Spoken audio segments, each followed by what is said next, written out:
Baik, saya mulai. Bismillahirrahmanirrahim. Assalamualaikum warahmatullahi wabarakatuh. Perkenalkan, nama saya Anis Afiana dengan NIM 19259348. Di sini saya izin untuk mempresentasikan mengenai penerapan dasar sistem ERP dan ODO dalam bisnis modern, di mana presentasi ini digunakan untuk presentasi sertifikasi ERP dan kerjasama antara UBSI dan Jitoka Sistem Indonesia.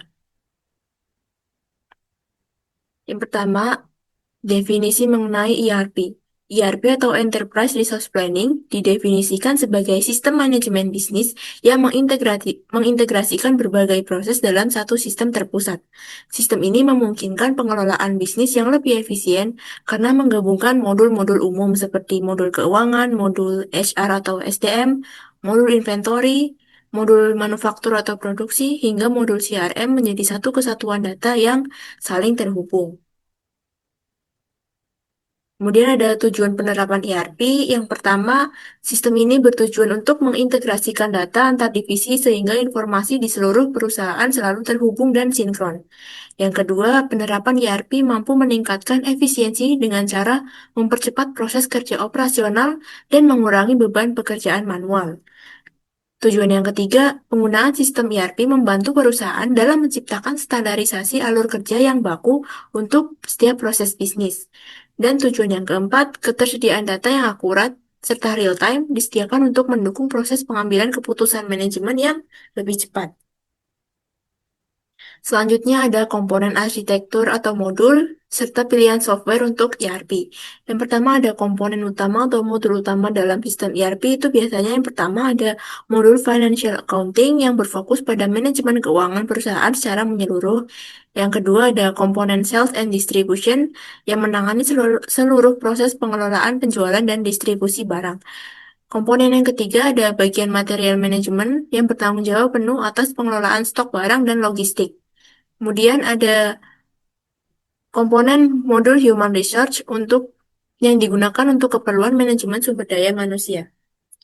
Lalu software atau ragam aplikasi ERP yang biasa digunakan di dunia industri, yang pertama ada SAP S/4HANA, dikenal sangat powerful dan komprehensif untuk perusahaan besar, namun memiliki kekurangan dari sisi biaya yang mahal serta sistem yang kompleks. Yang kedua ada Oracle Fusion, menawarkan kelebihan berupa fitur cloud native yang kaya, tetapi implementasinya membutuhkan biaya yang tergolong tinggi. Yang ketiga ada Microsoft Dynamics 365, unggul dalam integrasi dengan produk Microsoft lainnya, namun kekurangannya adalah memerlukan tenaga ahli khusus untuk mengelolanya.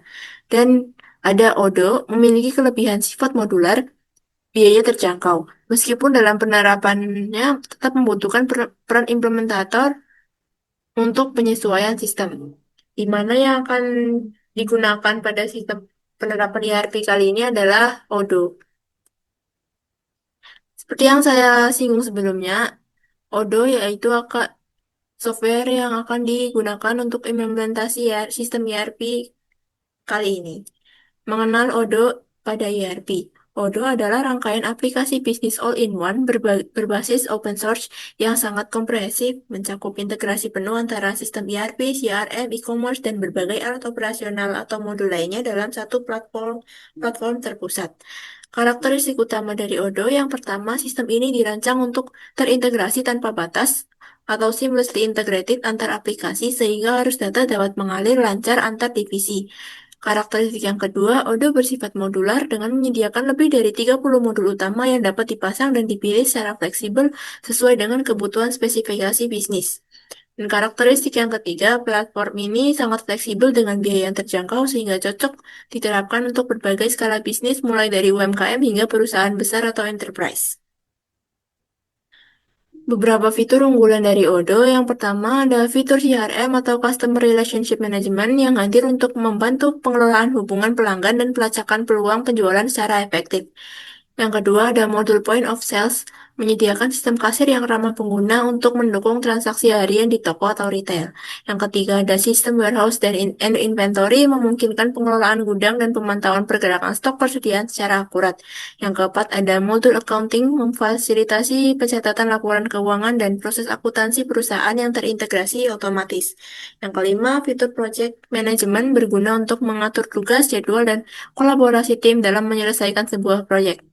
Selain beberapa fungsionalitas di atas, Odoo menawarkan kemudahan penggunaan, user experience, serta fleksibilitas untuk dikembangkan lebih lanjut atau developer friendly.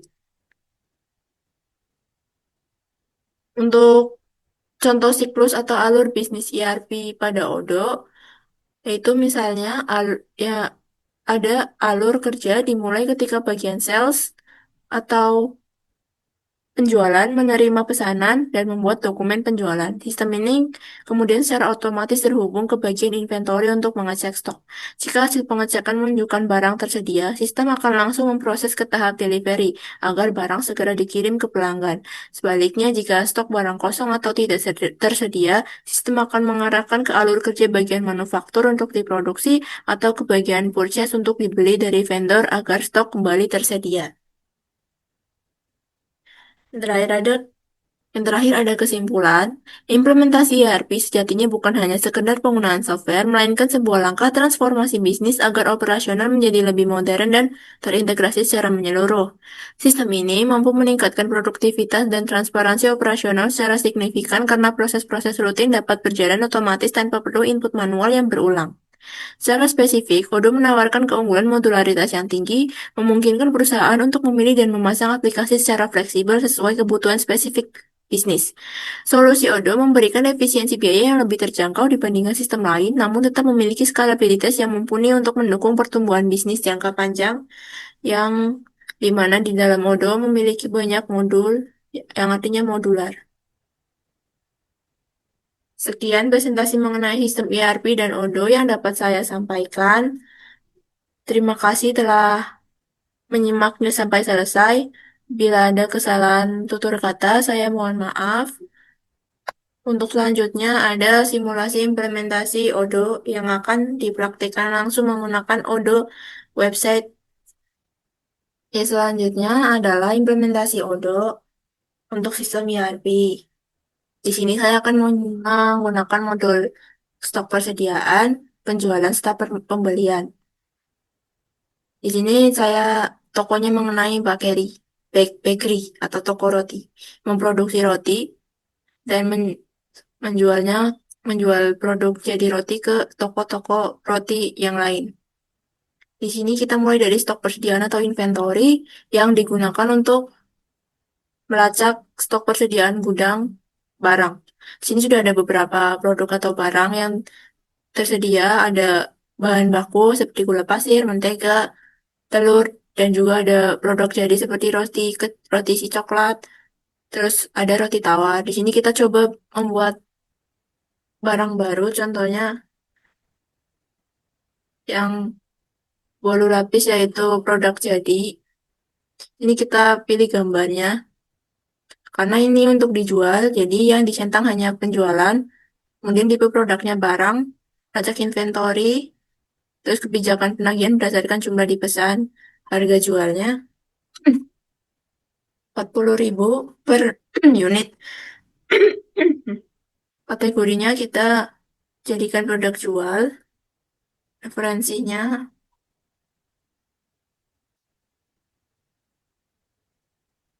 setelah itu kita kembali ke produk dan otomatis akan tersimpan. Di sini di tangan atau tercatat di sistemnya masih 0 unit. Kita bisa edit 0 unit ini, misalnya di gudang asli terdapat ada 50 unit. Di sini kita bisa edit di bagian operasi, kemudian inventaris fisik, lalu kita klik baru, kita cari bolu lapis di tangan, atau di sistem masih tertulis 0.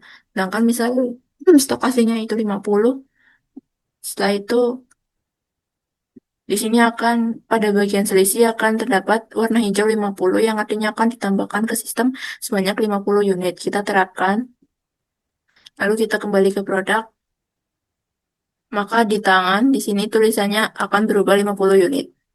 Kemudian misal kita akan menawarkan bolu lapis tadi ke toko roti, kita klik bagian penjualan atau sales. Kita misalnya di sini kita atur pelanggan dulu. Misalnya kita sudah atur yaitu toko roti Puyung. Di sini ada namanya, ada email, nomor HP, alamat lengkap, dan lain sebagainya. Karena pelanggannya yang sudah kita atur, kita klik order, kemudian kita klik penawaran karena kita akan menawarkan bolu lapis tadi ke roti Puyung. Nah, klik pelanggan tadi, kita pilih roti Puyung. Di sini kadaluarsanya kita pilih sel 3 Januari 2026, termin pembayarannya kontan. Nah, kita di sini pada bagian produk berarti akan menawarkan bolu lapis. Kuantitas yang ditawarkan, misal kita akan melihat kuantitas yang tersedia, kita klik yang hijau ini yang grafik. Stok yang tersedia itu 50, dan kita akan menawarkan 20. Sini ada unit, harga satuannya, kemudian jumlahnya, dan di sini ada totalnya yang sudah dijumlahkan dengan pajaknya 12%. Setelah itu kita klik kirim.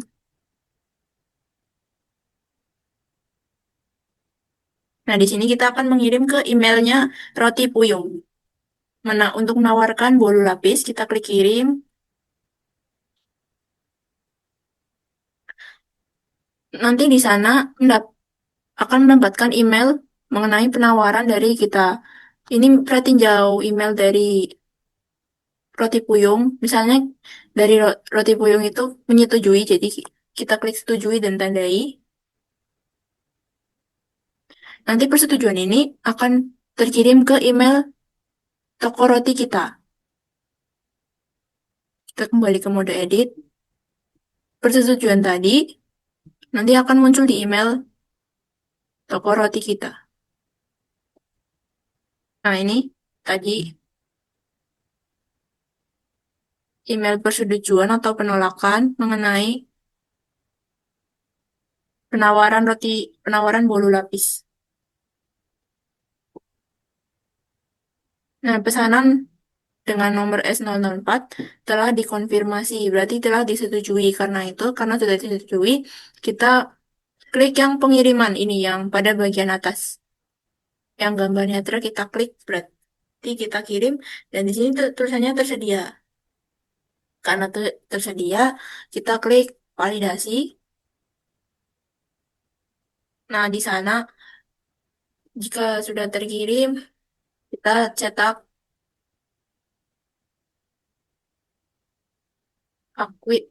kwitansi. Ini nanti kwitansi buat laporan penjualannya.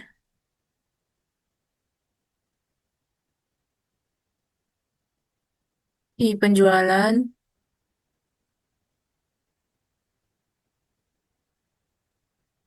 di order penjualan, di sini paling atas S004, kita buat fakturnya. Ini invoice,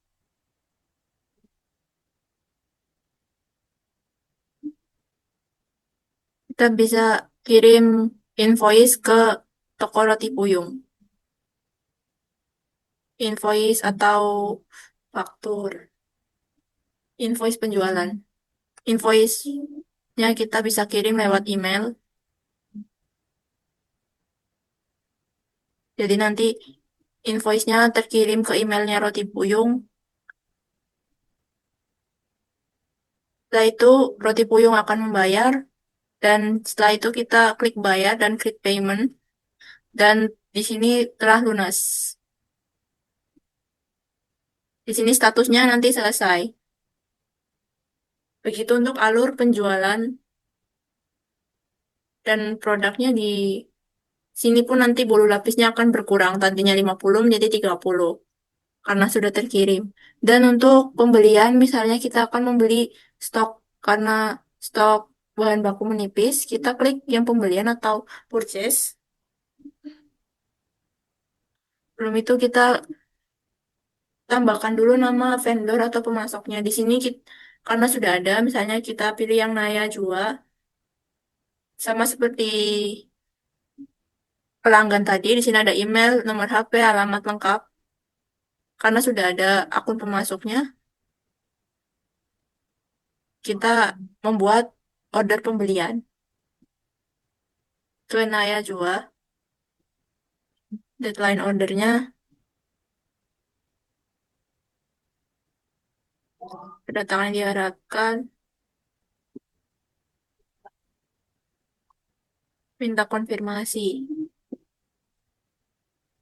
Nah, misalnya produk yang akan kita beli,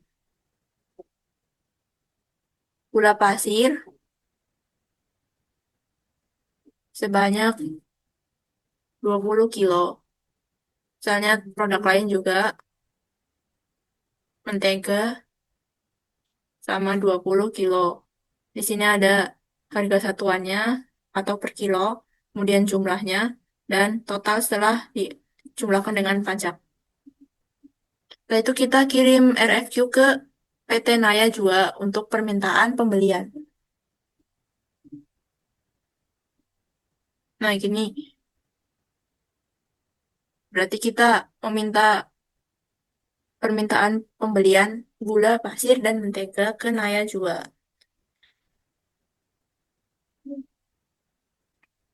Setelah kita kirim RFQ ke vendornya yaitu Naya Jua, nanti vendornya akan mereview apakah akan mengirimkan gula pasir sama mentega ke kita karena kita beli atau tidak. Kalau sudah sepakat, kita konfirmasi order.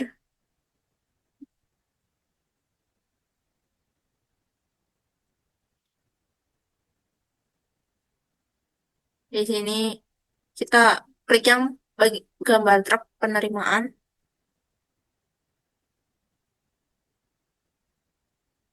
Nah, setelah klik gambar truk yang penerimaan tadi berarti produknya akan dikirim ke kita. Nah, setelah produknya sampai, kita klik yang bagian validasi. Apa sebelum itu kita sesuaikan dulu apakah jumlahnya beneran sesuai yang kita beli atau tidak. Jika sudah kita klik validasi. Jika sudah berarti stok produk pada gudang kita akan bertambah. Kita juga bisa klik cetak invoice untuk laporan keuangan. Kita coba lihat produk dari gula pasir dan tadinya 100 menjadi 120 dan mentega juga bertambah.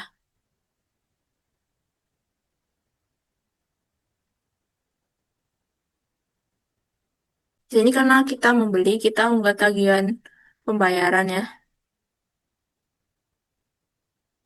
PT Naya juga. Setelah itu kita pilih yang penerimaan.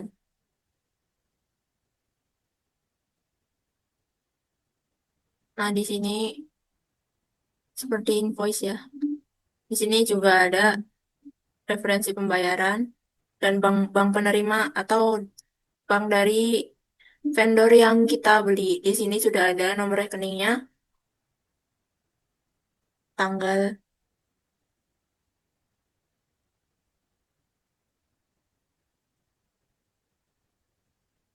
tanggal akuntansinya kita pilih.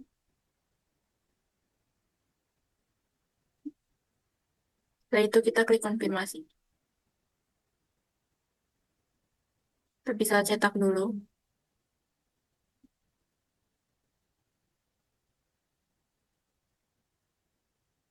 Nah, ini invoice-nya juga bisa untuk laporan keuangan. Kita klik bayar. Sini pakainya bank. Nomor rekeningnya sudah ada tadi, jumlahnya sekian. Kita klik payment. Nah, berarti kita sudah lunas dalam pembelian gula dan mentega tadi. Kita kembali ke order pembelian. Sudah lunas. Oh ya, kita juga bisa melihat laporan pergerakan dari stok barang yang ada di gudang yang sudah diinput ke sistem Odoo. Sini kita ke stok persediaan atau inventory, kemudian laporan. Sini bisa melihat stok, laporan lokasi, laporan sejarah pergerakan, dan laporan analisis pergerakan. Kita coba ke stok dulu. Nah, di sini ada jumlah stok dari keseluruhan barang yang telah diinput ke sistem Odoo. Lalu laporan lokasi itu lokasi pergerakan barang. Di sini lokasi, di sini nama barangnya, di sini kuantitasnya. Kemudian laporan yang ketiga sejarah pergerakan.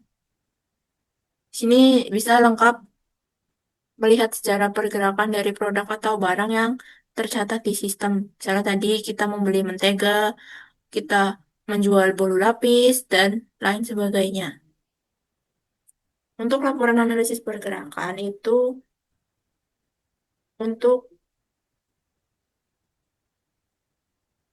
grafik bisa untuk analisis data. Jadi misal barangnya produk yang sering terjual, produk yang sering dibeli apa saja, dan lain sebagainya. Jadi bisa tercatat, bisa dianalisis untuk laporan nantinya. Sekian implementasi Odoo yang dapat saya tunjukkan. Mohon maaf bila terdapat kekurangan. Terima kasih telah menyimak sampai akhir. Wabillahi taufiq walhidayah. Wassalamualaikum warahmatullahi wabarakatuh.